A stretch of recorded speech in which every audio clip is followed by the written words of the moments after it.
And now, the Lowe Post. Welcome to the Lowe Post podcast on a Tuesday afternoon, where the NBA, in conjunction with the Players Association, just released a veritable slew of adjustments to the league's COVID protocols. What a depressing sentence that is, to try to keep the NBA season from a pause. And to help us digest all of that and whatever the hell is going on in Brooklyn, ESPN's insider, the man who knows everything, Adrian Wojnarowski. How are you? I definitely don't know everything or feel like I know anything these days, but I'm great, Zach. How are you? I am hanging in. So let's review the highlights of the changed protocols. Number one, players have to stay in their hotel rooms on the road. No more restaurants, no more hotel guests, whatever that meant for each individual player. No more dinners with their teammates for at least 2 weeks. At home, they essentially have to stay in their house except for practices, essentials, team meetings. Any household employee, like a nanny or a housekeeper, is going to have to undergo testing. Family members are still just recommended, I believe, to undergo testing, although the league teams will make that available to players. These are intended to last for 2 weeks. And in addition to that, there's all sorts of mask wearing, don't hug, don't fist bump, or elbow bump, whatever the heck it is, which people laughed at. And before I go to you on what to look for, yes, all of this is to prevent the spread of the virus. Obviously, that's true. What people are sort of forgetting and laughing at all these mechanisms is that the NBA already had a lot of plans in place to prevent the spread of the virus, notably testing everybody twice a day. And in some cases, according to the changes today, that can be 3 times a day if there are certain high-risk situations on teams. That is the thing hovering over all of this. What this is also really designed to do is, what's caused all these postponements, Woj, as you know, is not some, other than in Dallas, which is troubling with 4 positive cases, is not a giant outbreak of positives. It's all of the people who have to quarantine for at least a week in contact tracing as they investigate that. And what these things are trying to do is, if there are for at least a while no dinners, no gatherings, at least one of the NBA contract tracing sort of morasses I know of stemmed from a meal where players were a little closer together than maybe they should have been. Obviously, when you're eating, there's no masks on.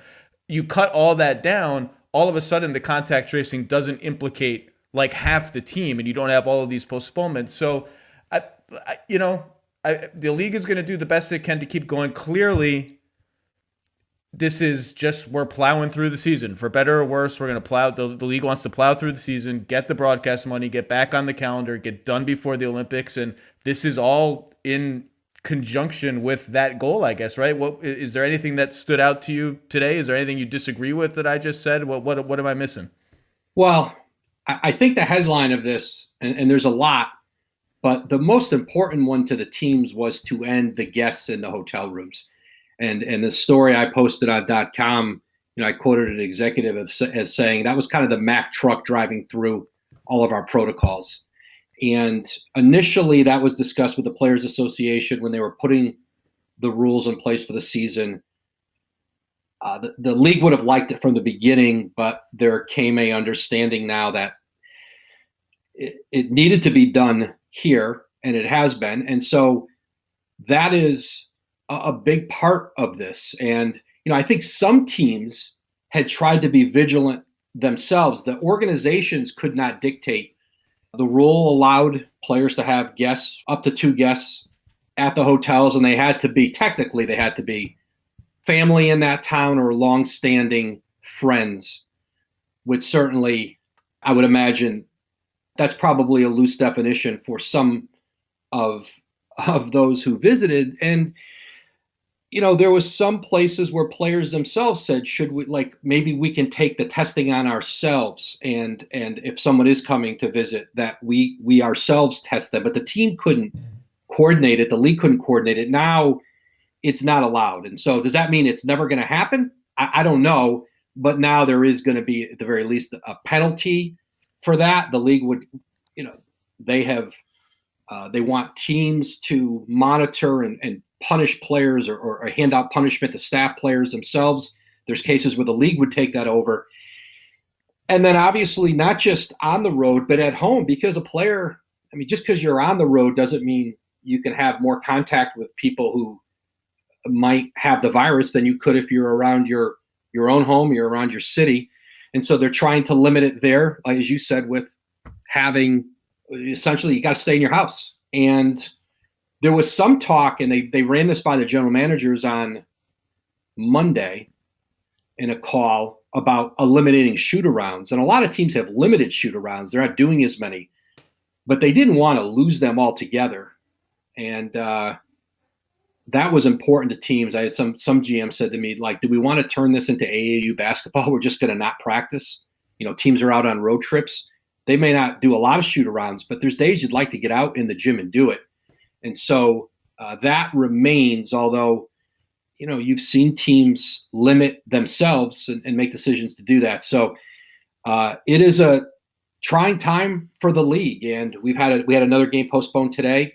Orlando, before Orlando even got to the airport to go to Boston, they told their players, hey guys, go home.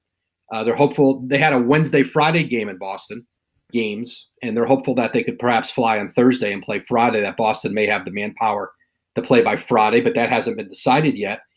But as you said, Zach, this league wants to forge forward. They expected postponements. They expected to have many of these circumstances. They're here. It's the reality of trying to exist in this COVID world. But, you know, Adam Silver is determined to keep moving forward. He had a board of governors meeting with his owners today. And what comes out of that is that we're gonna try to tighten these protocols, see if we can get through the worst of this pandemic, and see if, as more people get vaccinated, as perhaps a new administration takes over and there's actually a coherent national plan put in place, and maybe on the state level in different places, that would allow things to get better. A few things. Number one, I think a lot of people have the impression that the league, when you read about analysis of all this, look, this is all fraught. It's all dangerous. Everything is scary in the world now. Every activity, going to school is scary. Teachers are scared. There's a sense that the NBA is forcing this onto players, and the NBA has more resources, owners have more resources, but all of this is bargained with the players. The players know what's at stake for them personally, their salaries, their families. They're not just they have agency in this too. They're not just sort of recipients, passive recipients of policy handed down atop their head. Two issues that I think you raised, and I'll leave it up to you which one you want to talk about. Two issues that I think are clearly already rearing their heads. Number one, as life, and I'm sure you've heard the same stuff from players, coaches, everyone in the traveling party that I've heard.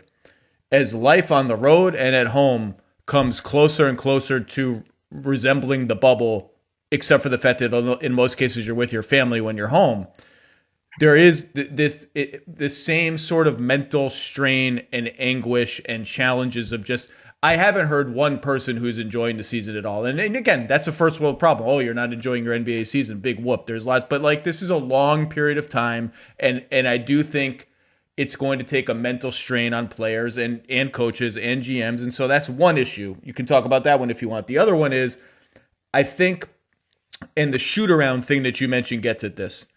I think we're beginning to see not a divide, but certainly differing approaches maybe between basketball people and medical people on teams. And the basketball people are beginning to worry about both the quality of play. Like, we can't even practice. We can't shoot around. We had no training camp. Our rookies barely know what the hell they're doing and where the hell they are in the world. We can't do anything. We're just winging it out there. And beyond that,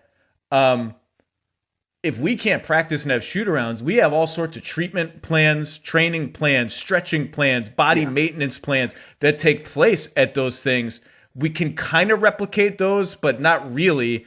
Are we putting our players at risk for injury? And this is before you get to games like the Sixers have played, where everyone has to play 40 minutes because they have no players. So mental strain, quality of play, physical strain. I'm assuming you're hearing both of those, right? Absolutely, Zach. And it's piling up on people. And you're right. Joe Ingles had a line today, talking about how difficult it was. I think he was talking with the Utah media. And he said, hey, listen, we get to play basketball and still stay in a nice hotel. Like, there's nothing for us to be complaining about. It's obviously not easy, but many people have it worse. So you always put that context at the beginning of it. But I think there's great concern among teams about the price they are paying for the quality of play, the risk of injury, certainly as rosters. And remember, a player has to quarantine for a week, perhaps, and he can't go in the gym. He can't be workout. And then he comes out of that. We got to throw him back on the court. You're in Boston. All these guys are excluded right now. Do you bring them back slowly? Do you say, God, we got to, I mean, how much? Every team's facing that. And so what does that mean for players coming out of these extended periods? Those are smaller things. But, and you're right. And I don't think it's a basketball staff versus medical protocol people. I don't think it's, because that would be to suggest that the basketball people don't care about this. And no, I did. I certainly didn't mean to suggest Jack, that. No, and I know you're not alluding to that. And I want to make sure the audience doesn't think there's like just a bunch of GMs and coaches who don't care about any of this. I think the GMs and coaches and players, certainly we all talk to, care greatly about this. I mean, what did Stan Van Gundy say yesterday? I'm scared bleepless of catching this thing. I don't want to catch it. And Stan's obviously he's in a more vulnerable group in his 60s than his players are perhaps in their 20s. But there's a feeling that they're kind of holding this together by a string right now. And even though the league expected it, they expected postponements, they expected rosters to be thinned down and positive tests. It's different when it arrives and it's here. And I think it's just a tremendous challenge for the league. And it's funny, everyone talked about an asterisk last season, the bubble. Is there an asterisk on that championship? And I said then, the asterisk, if there is one, it's probably going to be this year if you wanted to make that case. I'm not trying to devalue who might win the title or whatever, but the playing field is not level. And there's for lots of reasons, we look at who's out there. I had one agent say to me the other day that he's imploring his young players on teams who would ordinarily not get a chance to play or be in a rotation, those on good teams or even bad teams. Will you please not leave your room ever? Will you please just stay in your room? Because you're going to get a chance to play. If you can just stay healthy, you are going to get a chance to play at a time when you're in your career where you may have never gotten an opportunity to play. Don't blow this opportunity. And, there's different ways of looking at this, but you're seeing the lineups teams are putting out there, and we don't recognize a lot of it. And we're going to continue to see that, as we move forward. But this is, even for a reduced 72-game schedule, it is going to be a real slog to get through these 72 into the playoffs. Yeah, just to be clear, I didn't mean to suggest that the basketball people are not concerned about the medical stuff. They are. In fact, they're concerned specifically about injuries. No. I just meant the quality of play and team camaraderie stuff. Some people care about that, and some people do not at all, depending on sort of what your approach to the situation is. So, or some people just view that as a very talk about that. Yeah. And some teams have done, have kind of turned their hotels on the road. They've got game rooms and lounges. I know a team, I think, contracted with some food trucks to come serve food at their hotel or something to just liven it up. But you mentioned 72 games. I wonder if we're going to get 72 games. But we'll see. I mean, part of the reason they don't want to postpone or stop the season is because you are then faced with an uncomfortable choice of, we either squeeze the remaining games into an even shorter time frame, which again increases the risk of injury. I mean, nobody wants to be playing 3 days in a row, 4 out of 5, 5 out of 6, whatever it is.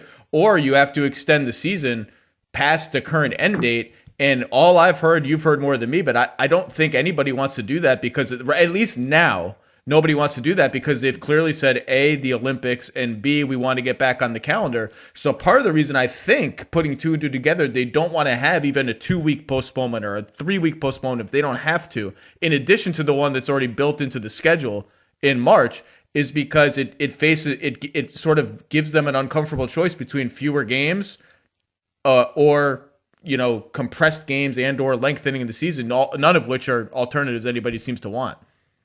No, I think it's exactly right, Zach. And and pushing it into the Olympics for a few reasons. For television, not wanting to have to go against the Olympics as a TV competitor, wanting to allow your players to play in the Olympics, whether it's American players or international players for their countries. That was obviously part of it. But as you said, getting back on the calendar, getting back next season on a typical NBA calendar was really important, is important for the league. And so, and the thing I keep hearing from people in the league is, listen, we have to be all willing to take risk. There's risk that we all signed up for this year. Players did, the organizations did, to be a part of this. And it's not perfect. And nobody wants to get sick. But you're right, Zach. You said at the beginning, there's a lot of money at stake. Of course, that's a part of this. It's a big part of it. It's why they got into the bubble last year and found a way. I know people will bring the bubble back up, and maybe there comes a point where they have to look at it. The G League is going to go back to go to Disney and be in a bubble and do that coming up here. Some of the G League teams, not every team's sending someone there. But I had one GM say to me the other day, whose team was in the bubble. He said, I could tell you to a man, our guys would not want to go back. They'd rather they don't want to go back. Might that be different with teams who weren't in the bubble? The 8 teams who were left out, or maybe some of the teams who weren't there as long, might have a different view of it. But I just think, and it's part of the reason why the league wants to just try to fight through this thing. And as you know, Zach, it's really expensive to also go into the bubble too. That's true. Well, look, it's going to come down to how the next 3 or 4 months go from the perspective of players, teams, etc. What the vaccination landscape looks like, in whether that changes the calculus or whether it's too late to change the calculus at all. And, I could see, I've always assumed, and no one that I've talked to has contradicted this assumption. I don't think it's been really, I don't know where it is really, but I've always assumed that a last 2 rounds bubble or a playoff bubble would be up for discussion if the situation remains bad or as it is today. No one has ever told me, people have not said, oh yes, we're discussing that right now, but people have also not said it's a non-starter.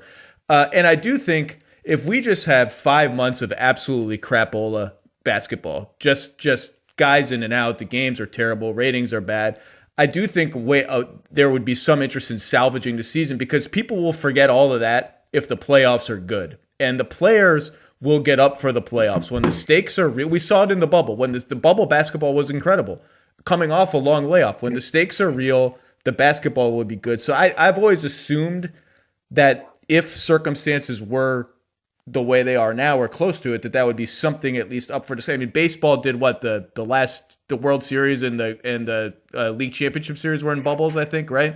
Something like that. Doesn't seem crazy to me. But again, I didn't live the bubble. You lived the bubble for a long time. It's not easy. Paul George spoke for a lot of players and coaches and people who were there for a long time. It's just not what the Raptors are doing right now is not easy.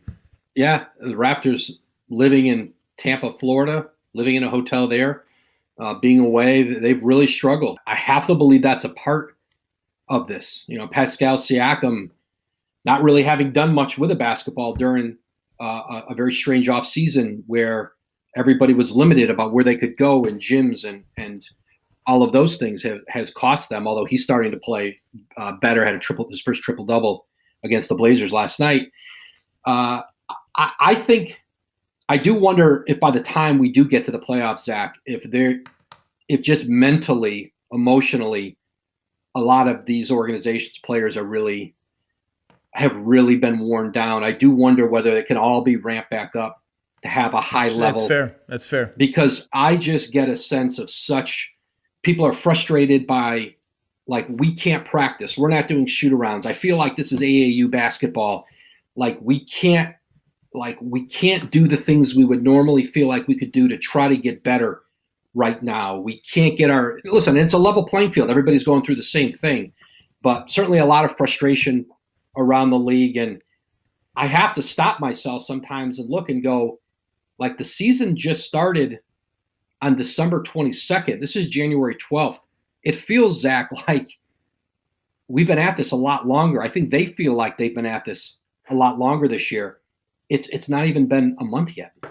Yeah, no one's having a lot of fun, but look, this is a league is trying to play during a pandemic. It's not going to be fun, and again, these are first world problems compared to what a lot of people are going through. But I mean, we'll see what happens. It just could, I had one person high up in the league say to me 3 months ago, we may find out that we just can't play an indoor sport outside of a bubble during a pandemic. I mean, that may be the outcome. I don't think that's going to be the case. I think the NBA has done pretty well with the testing regime, catching cases before guys become contagious, at least on the court so far.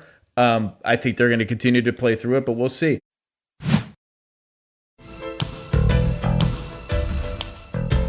Let's turn, before we let you go, to the other big story in the NBA, which is whatever is going on with the Brooklyn Nets and Kyrie Irving, who has missed, I think, the last 3 games for personal reasons, and appears to have been, although no one has been able to say definitively that it is the case, appears to have been videotaped, recorded, whatever the phrase people use now, at a 30th birthday party for his sister at some point during this time where he is away for personal reasons. If the video is indeed somewhat contemporaneous with now, it's problematic for any number of reasons, including the fact that it's indoors and nobody appears to be wearing masks. I just don't know what's going on. I don't know why he's away from the team. I'm not going to judge why he's away from the team. The video, if it's during this personal reasons absence, is certainly not a great look. If we slam James Harden for flouting the coronavirus protocols, we should do the same for Kyrie Irving. It doesn't look great. It's also early in a season where players are already sick of it. Is there anything that we can shed light on here? I mean, you reported today with Malika that they don't expect him at all this week through Saturday, I believe, right, which is going to get to the point where we're talking about a guy just going away for 2 weeks. And look, we've all wanted time away from our jobs and our obligations. We've all taken mental health days, weeks, whatever it is. It happens. There will come a time, though, where he's either got to come back or the Nets have a situation that is worse than this. Yeah, I think now it is complicated by the video, and the league we are told the league is looking into the video as you expect they would. And as you said, if it is from this past week, then it creates an issue with no masks, with an indoor event with it appeared to be a very packed room.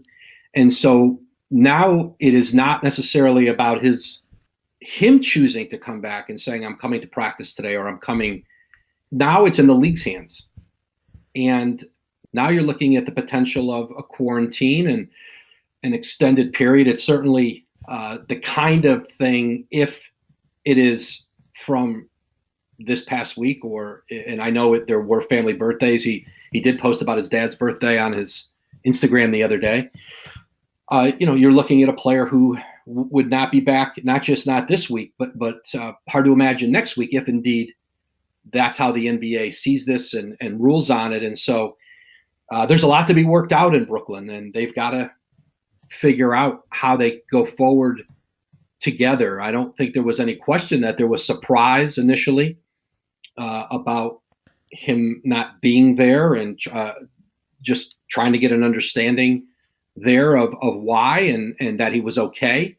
And I think ultimately Kyrie's going to have to explain to everybody. He's going to have to explain the reasoning and to his teammates, I guess, to the organization.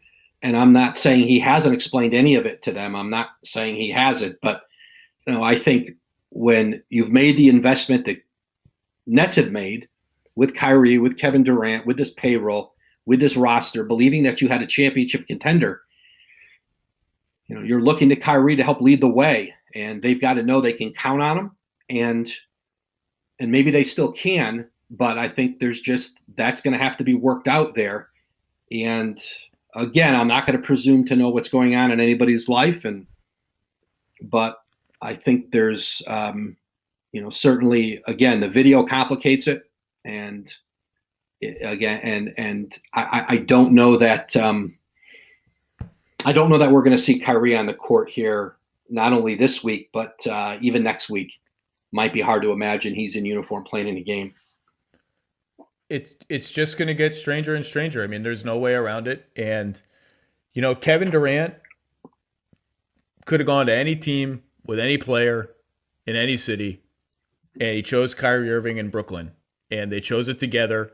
Maybe Kyrie chose it as much as Kevin chose it, whatever it is. And Kevin Durant, coming off an Achilles tear, he's averaging 29 points, 8 rebounds, and 5 assists per game. He's up to a steal and a block per game, so his athletic, quote-unquote, numbers are starting to bounce back. Kevin Durant is everything the Nets could have hoped he would be and more coming off an Achilles tear. He looks like an MVP candidate, and if that Kevin Durant exists and stays healthy, the Nets can win the championship. I don't think they're the favorites. I think the Lakers are the favorites, but the Nets have the talent to win the championship. That's what's at stake here. That's the team they built. That's what you play for. And as you know, Zach, these windows don't exist forever. And you have a season and you have an opportunity in a roster and it changes fast on you. And who knows how long the Nets have a window to do this. They do have it now, as you said. And I think the hope there is that it's not going to be just wasted. And there's just a lot of weird stuff there all the time. Like Joe Harris suddenly comes off the bench. And then Joe Harris starts again. Jared Allen and DJ flip-flop again. As you know, DJ's backup status was much remarked upon last year and may have had something to do with whatever happened with Kenny Atkinson. DJ started the day after Kenny Atkinson was let go, or they parted ways with Kenny Atkinson. There's just weird stuff going on there. The Joe Harris thing is very, very weird. Like if you asked me to draw up a list of 20 players who you'd want playing alongside Kevin Durant and Kyrie Irving, and you'd said non-superstars. Obviously, you'd love to have Steph Curry, blah blah, role player types.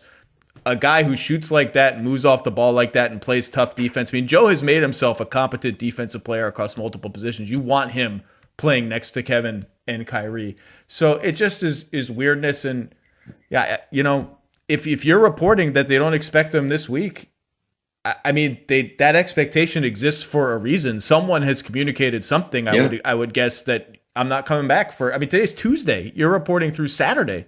I think the games are Wednesday, Saturday. Is that right, or something like that? But let's remember too, though, Zach, it isn't necessarily Kyrie's choice or the Nets' choice anymore. Not anymore. Now this is in the hands of the league. So even if Kyrie said, "Hey, I'd like to come to practice tomorrow," or come to the game and sit on the bench, I don't know that he can do that until at the very least that video is rectified and they have a clear sense of what that means for all of this. So I don't know that this is in the hands of either the player or the team anymore, because the league is looking into this, and that changes the dynamic, and that probably almost certainly changes the timetable, even if a decision was made to, hey, I'm ready to come back and play. I guess we'll just wait and see. It's certainly, I did not expect this kind of stuff to happen in Brooklyn, 6 games into the season or whatever, how long it's been. All right. Well, did we miss anything on the protocols or anything like this? Any point you wanted to make or we didn't get across? I think everybody's all protocoled out, Zach. Yeah, I know. We're on protocol duty. Okay. Adrian Wojnarowski, go break some news. Thank you for your time. And I will see you. Thank you, Zach. I'll see you on the screen at some point again soon, because that's the only way we see people anymore. Thank you, Woj. Maybe I'll see you in person. I'll see you in person sometime, 2023 maybe? I'll see you somewhere. Knock on wood. Knock on wood. Thank you, sir. See ya. Thanks.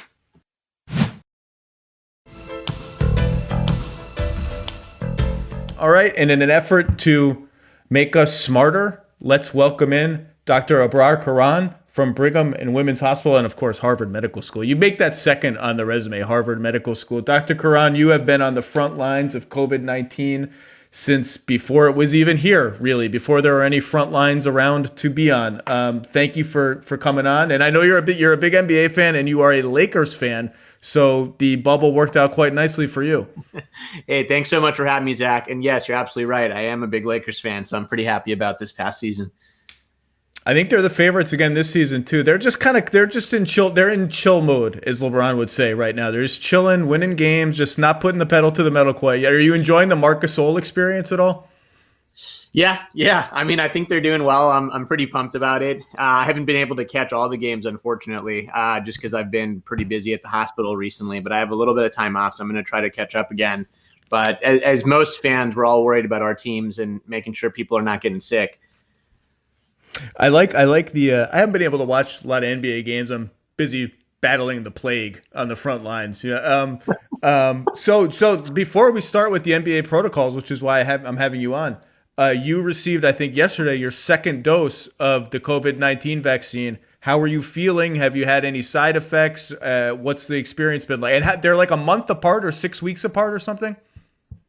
Yeah, so depending on which vaccine you get, if you get the Pfizer vaccine, it's 3 weeks apart. And if you get the Moderna, it's 28 days apart, because that's how the trials were done.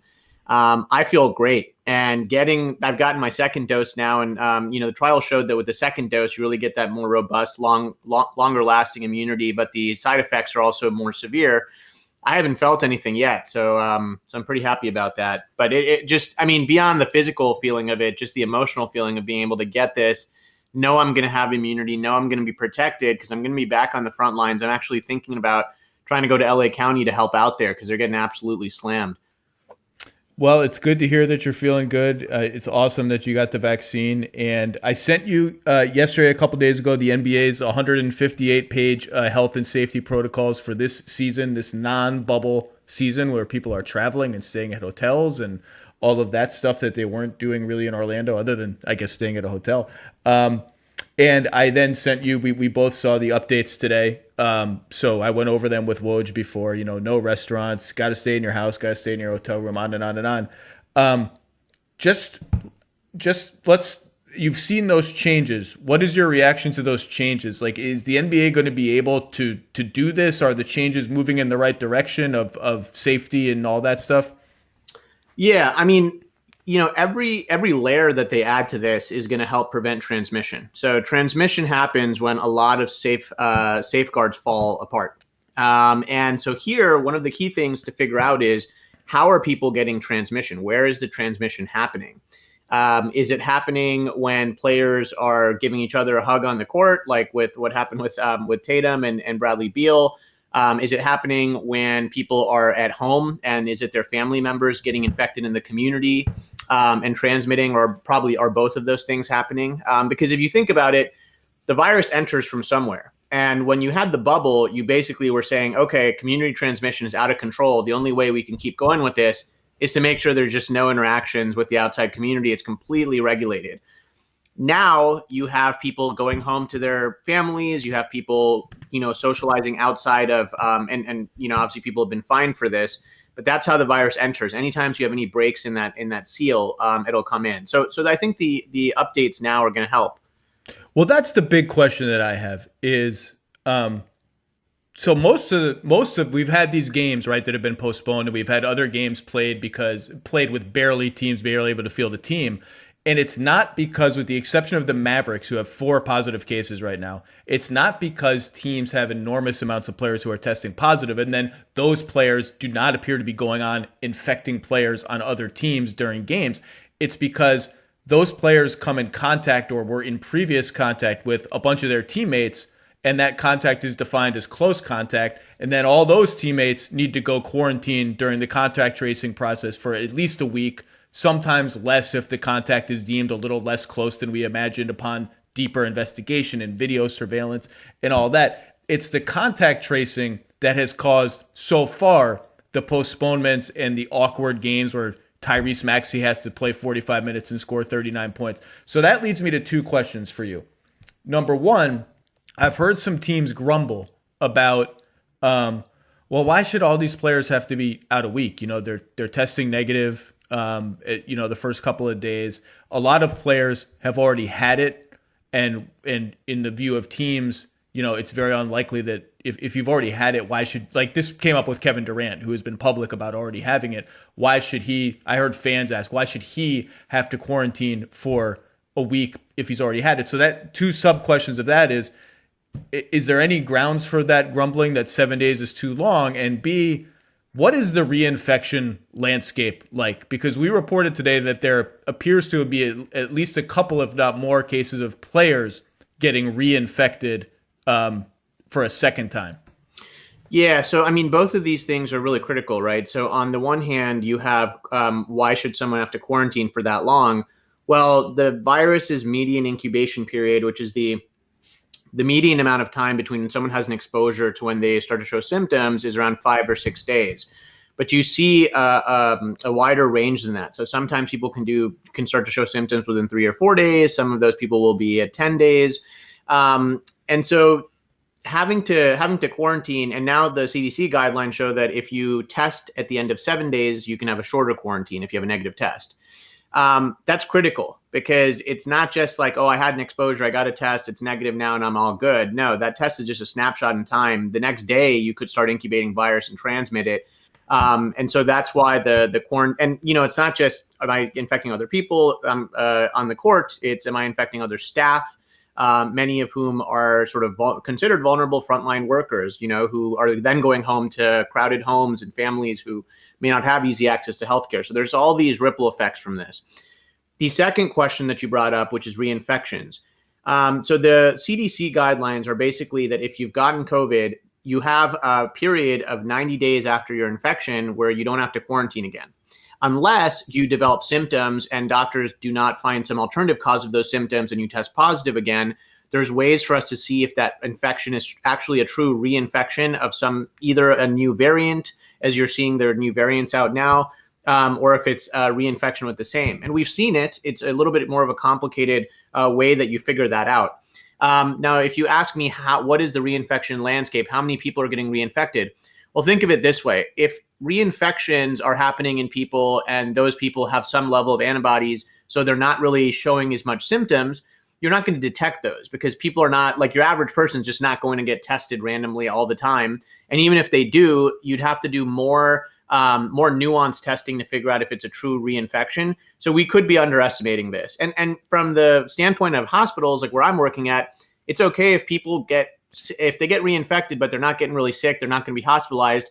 We at least don't run into the problem of crowded hospitals from that. But the question is, could those people still transmit to other people? They probably would transmit at a lower rate, but it could still happen. So it's a complicated issue. It's not that straightforward. So I've seen the line of thinking a lot of, we're regulating fist bumps and hugs in restaurants, and yet we're going to throw 10 dudes on a court and they're going to be sweaty and breathing heavily and playing basketball against each other. And the NBA's argument would be, well, that's the product. Like that's the thing. That's the thing we have to do. So everything we do around that is geared to our ability to do that. And their second, and I think more important argument that for some reason is a little bit overlooked, is that these guys are getting tested twice a day. And it's one of the really thorough, tests, the PCR test, and one point of care rapid test, the accuracy of which is up for some debate. In some cases, because of the guideline changes today, there will be teams that will be tested 3 times a day if they're deemed a high risk or they have a positive case already. The goal is to shrink the window between your last negative test and the game to as low as possible. Okay. So if the games are going on, everyone is tested negative. You will have these scenarios. I'm curious to hear your thoughts on this. Seth Curry plays in a game last Wednesday, I think. Obviously tests negative. The next day, he sits out because of an injury, and he tests positive. So he played the night before. Likely, from what I've been told, likely the virus is in him during that game. But the negative test, if it's accurate, would hopefully indicate his viral load, or whatever the right word is not high enough for him to be contagious during that game. Am I getting it about right? You're getting it right. So the key is that you can have a false negative if you test early enough where the person is just starting to incubate virus, but it's not like a high enough load that you're going to actually even catch it. And this is a very sensitive test. So you're going to catch it when someone has even like a medium amount of virus, say. We know that really the day kind of leading up to when you have symptoms is when your viral load is thought to be the highest. And so that's the day that you hear about people kind of saying, oh, I went to a party, and then when I got home, I started to have symptoms. Well, they were likely very contagious at that time. So you really don't want people to do it when they're most contagious.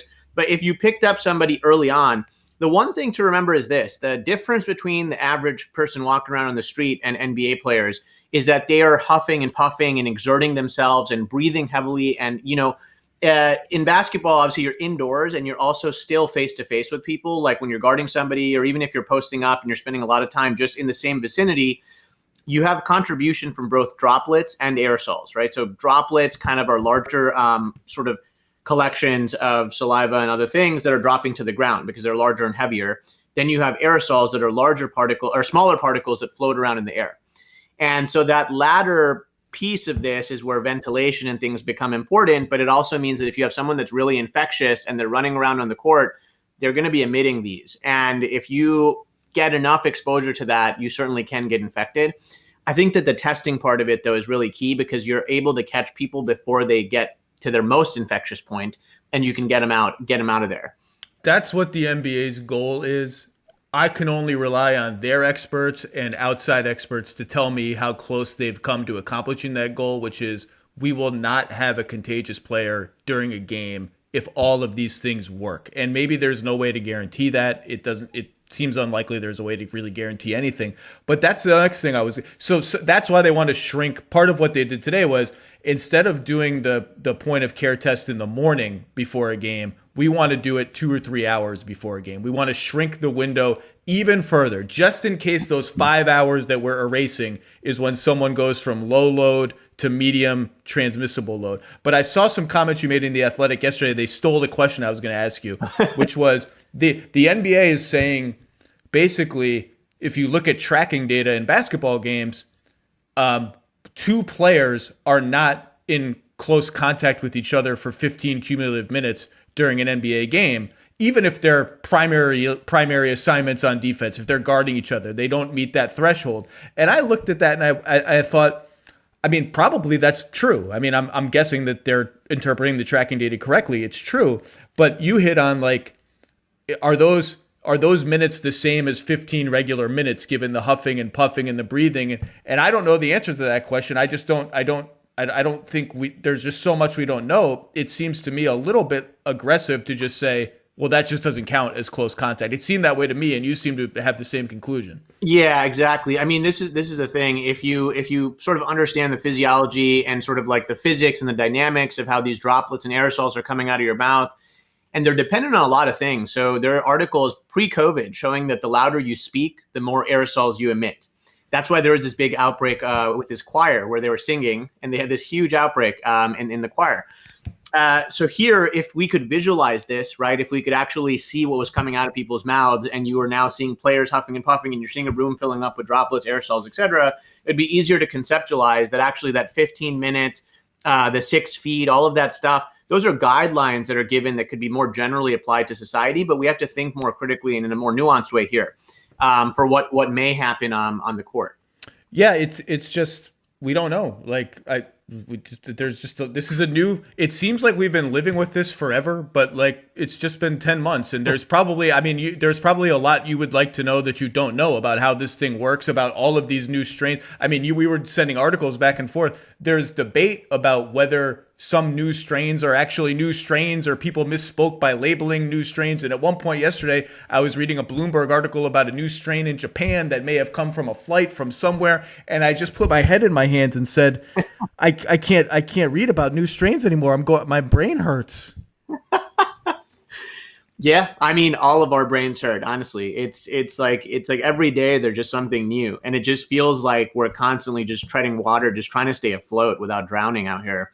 But yeah, no, I mean, it's tough. I do think that, there are 2 things here. One is preventing any infections, right? Even at a community level, some people in some countries and other places have pushed for zero COVID. Like they had this hashtag zero COVID. Let's get to 0 infections.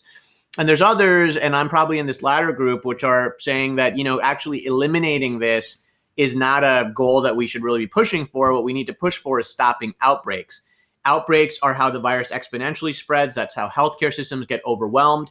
And so when you think about the NBA, it's going to be hard to prevent every single infection. In fact, the really only way to do that is what they did before, which is the bubble, and the bubble worked. But when you're talking about something like this, where you're not in a full bubble, there are still ways that the virus can come in. So when we look at kind of the new protocols, for instance, they're saying that if any of these players have like guests that come to their house regularly, those people get tested twice per week. Twice per week is not daily testing. And so you can imagine that the less you test, the more chance there is that somebody gets infected. Same with players' family members. You can't keep the players are not supposed to leave their residence apparently now unless they have something exceptional circumstances or anything work related they can go to. But beyond that, they're not supposed to be really leaving their house, if I'm understanding correctly. But that's not true for their family members. That's not true for their kids. And so, there are going to be ways that the infection gets in. I think it's just expected. And the question really becomes what to do with the season, right? Because you've got like now teams where like superstar players are sitting out. And so more than last season, this season probably in my mind has an asterisk on it, which is to say that, oh man, you actually had teams that had to play with 8 players, or you had teams without their superstar players playing.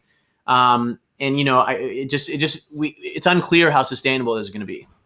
An argument you also hear, I hate the asterisk thing. I mean, you're right. And I was one of the only ones saying last April and May that there would not be an asterisk on last season, or there was a very good chance there wouldn't be. And in fact, I think it went the other way, that the Lakers sort of get a permanent badge of honor as being the sort of pandemic bubble champions who endured everything that entailed.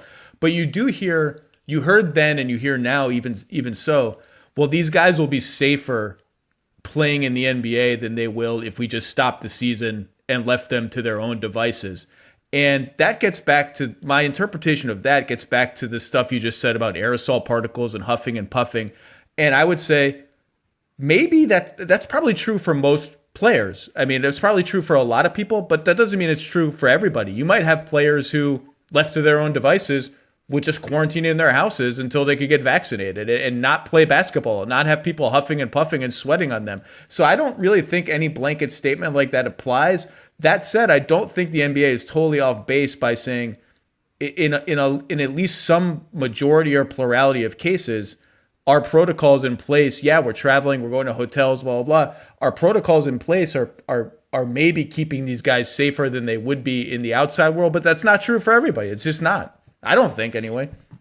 No, I don't think that's true for everybody. I mean, if you think about the players, thankfully they have a lot of power and money and things that they can use to stay safe, stay at home, do that for an extended period of time that a lot of frontline workers just fundamentally can't do. A lot of my patients just can't afford to stay home. We've been stay home. Well, everybody I saw that got infected in April when I was working in the COVID emergency room here in Boston were frontline workers that just could not stay home. There's no way for them to do that. So I agree with you. I think that if the season didn't happen and players wanted to just kind of hang out at home and make things work for a period of time, they could probably do it more than the average person. So yeah, I mean, it is what it is. And the reality is this: as you can control what happens within a bubble, but you can't control community transmission. Like the NBA is not going to stop COVID, right? In like the United States.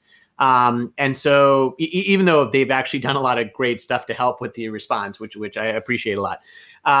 But with that being said, high community transmission rates means the virus will find its way in. It'll find its way into all the social connections that NBA players have outside of the league.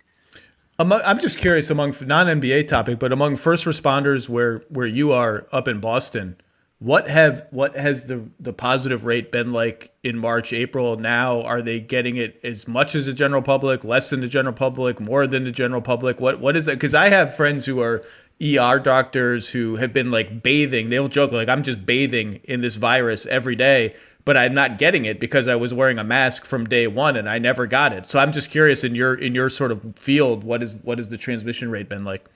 Yeah, I mean, so our hospital actually put out a research study showing that the rate of in-hospital transmission of COVID had gone down significantly when we introduced universal masking within the hospital.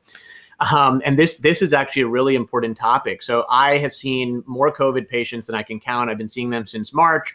Have seen COVID patients this week. It's been going on really the whole year.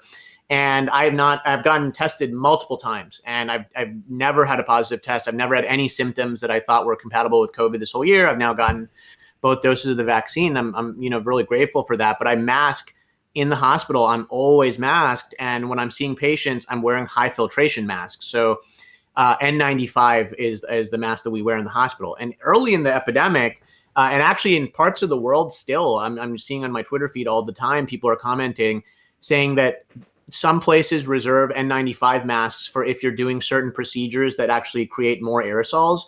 Like if you're intubating a patient, like to put them on a ventilator, or you're using certain medications that will cause them to like cough more and things like that. But the reality is you emit aerosols just by speaking. right? And a lot of my patients who are delirious and elderly with infections, they don't have their mask on when I go in the room. Like a lot of them don't even know kind of where they are, what's going on. And so I always wear my N95, even for patients that have not tested positive yet for COVID, because some of those patients, when they first come in, test negative, and then a couple of days later end up testing positive. And we've had doctors who got infected taking care of those patients because they were only wearing a regular surgical mask and not a N95 mask. And those patients ended up having COVID and they ended up transmitting it. And we actually had a huge outbreak at our hospital over the summer that was covered all over the news and whatnot. And so, I mean, it's really important that masking is the key. And myself and a couple of colleagues have been trying to put a call out to the Biden administration saying that the average American should not be folding up a T-shirt. This is crazy, right? We need to be getting better masks to the average American, because when you're going out in the community now, depending on where you live, like if you're in LA County and you're going to the grocery store, some parts of the city are testing like 1 in 5 or 1 in 10 positive people. And so now you think about going into a grocery store and you have tons of people in there, and way more of those people are likely infected than at any other point in the year. You want the best mask you can get when you go in there.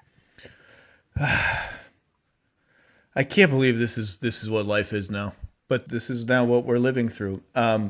Last question, then I'll let you go. I mean, this is a dumb question, but like, should the NBA be trying to do this? And how are they doing on a grade scale, I guess, so far? I mean, they're not the only, every sports league is trying to operate, so it's not like they're alone. But I was struck by when I interviewed you back in March or April and how many of your colleagues in the field said, heck yes, the NBA should try to do this. Sports are important and healthy, and I expected the scientists to go completely the other way and saying, nope, safety, safety, safety. We shouldn't risk anything.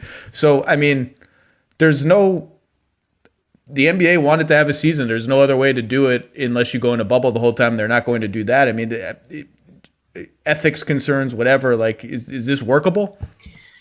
Yeah, I mean, that's the heart of that question is, to me, just like the heart of this whole epidemic, right? It's I'll give you an example. I have a buddy of mine who's a psychiatrist, and he was saying, so many of his patients have been suffering from depression and loneliness, and sports is what brings them together. And watching the Lakers win was something that was so important to the people he was seeing. I've seen the same. I've had patients, not COVID patients, who are coming in with alcoholism and depression and suicidality and whatnot. And so the benefit of sports, the reason that we love sports and we love basketball, those things are still there, right? Those things will not go away, and we need that. But I think the flip of it is when I think about my patients who are frontline vulnerable workers and they're not getting the PPE that they need, they're not getting the testing that they need. And so when the NBA is like able to leverage its wealth and power to test people every single day and to go through all these extensive measures to protect players, I'm thinking about these frontline workers who don't have millions of dollars to protect them. Like we talked about, if the NBA season had to pause, a lot of these players thankfully could protect themselves and kind of make it. But a lot of my patients are not going to be able to do that. And so that really digs at me. Well, and also the price, if there is some broader cultural value that sports provides the general public, the people paying the price for that, now they're getting paid a salary to do it, an enormous salary, but the people paying the price in travel and health and now isolation for at least the next couple of weeks are the players. And so it's a fraught question, but everybody has come together at the table, players, owners, GMs, whatever, and said, you know what, we're going to do it. We're going to try our best to do it. And I think the NBA's record suggests that they've put the work in, they've put the research in, they've got a pretty robust set of protocols, and they're going to try their best. And there's no perfect way to do this. It's a pandemic, and that's just the reality. Well, I hope we get a season. I hope all the players stay healthy. I hope no more people test positive. Obviously, that's not going to happen. And I hope you get to see your Lakers make a real, legitimate title defense. That would be nice. Yeah, Zach, thank you so much, man. I totally agree with you on that. And as you said, all you can do is try. Dr. Abrar Karan, the work you've been doing is massively important. Everyone thanks you and your colleagues. Thank you for taking a small break to come on this silly podcast and talk about actually important stuff and basketball. But seriously, thank you for all your work, and let's be in touch. It's been nice talking to you. Thanks, Zach. Appreciate it.